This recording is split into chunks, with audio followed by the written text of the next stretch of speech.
Hi, welcome to the Weaver Sews. I'm Daryl Lancaster. What I'd like to explain today is how to combine sizes.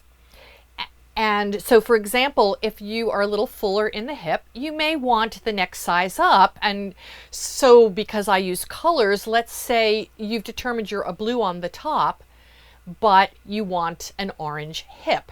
Orange would be one size up from blue.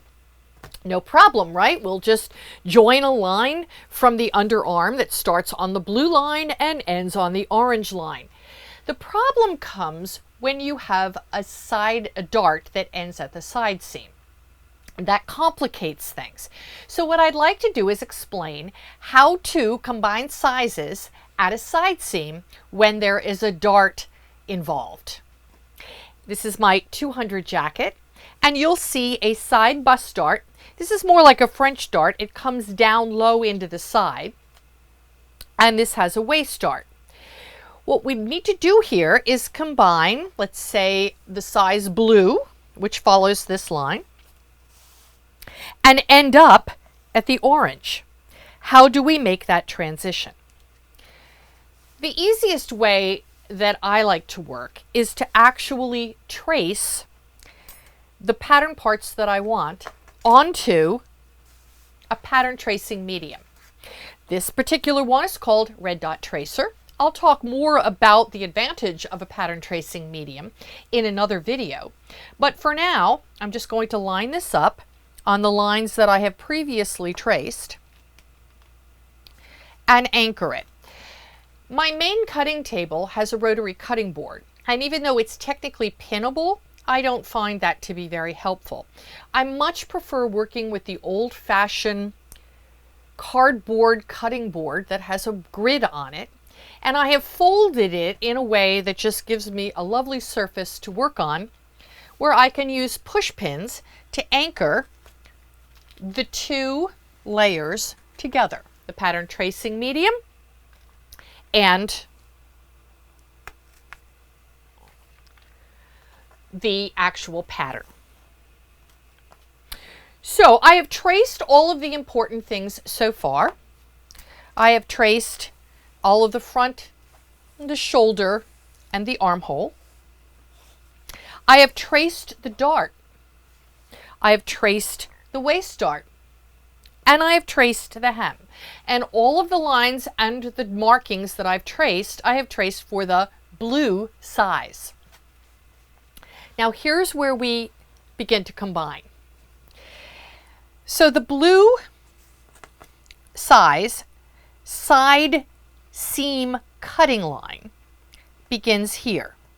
And now I need to connect that line with the orange, which is one size up, down here at the bottom.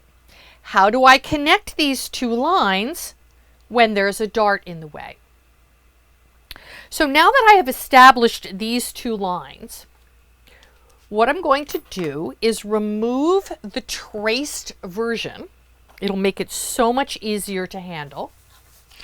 Remove the original pattern. And now, and you'll notice that I have not even put in the dots down here because that's going to change.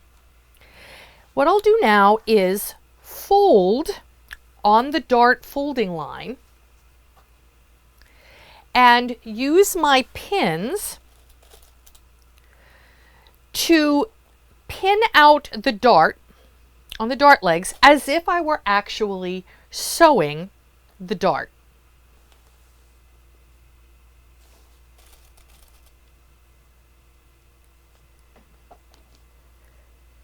It helps if you pin from the top because we're going to fold that dart down and you don't want pins in the way of the fold. So pin all the way through to the point.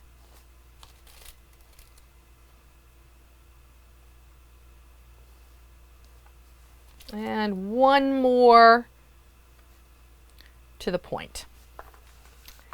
Now, what I'm going to do is fold that dart leg down, and you can see the bust shaping that is beginning to form. I've got some shaping here, which is what the point of the dart is. And this is now flat, flush, and not in the way. So I'm going to take a ruler, and I'm now going to line the ruler up, the top of the ruler, with where the blue size side seam cutting line has been noted. And it's going to end, make sure there's no pins in the way, and it's going to end where the orange side seam cutting line is located.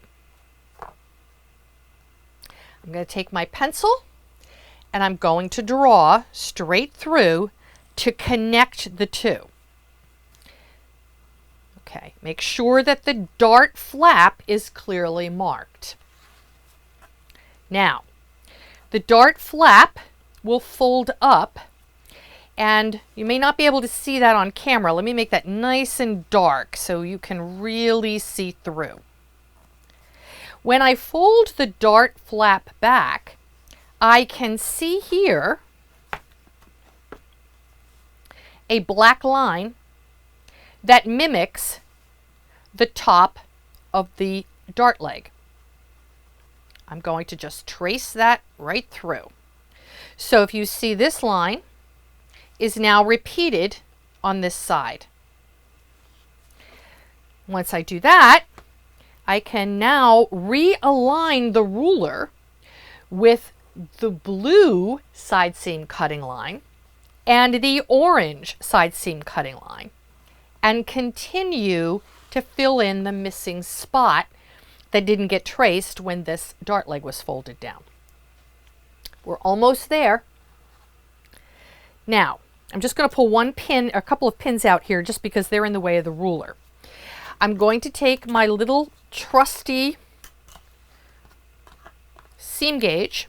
I'm going to set it for 5/8 of an inch because that's what my seam allowances are. I'm going to measure in from the side on the seam line, and that gives me where the dot is, which I will need to use when I match up the dart legs to sew the dart.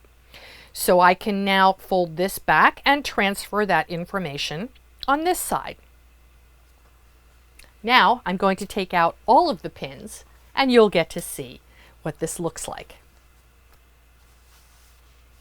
There we go. So we've made a perfect transition from the blue line, the blue size, to the orange size. So I have a fuller hip should I need that. Now that leaves us one area still to be fixed, and that is this section that's missing here. So here's what happens. When I fold the hem up, the 2 inches, okay, I'm just going to mark where that fold line is.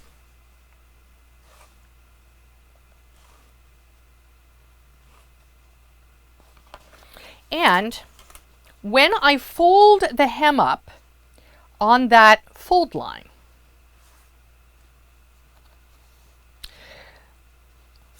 the actual hemline here, because this is at an angle, is going to be smaller in circumference. So we have to accommodate that by following the profile of the side seam.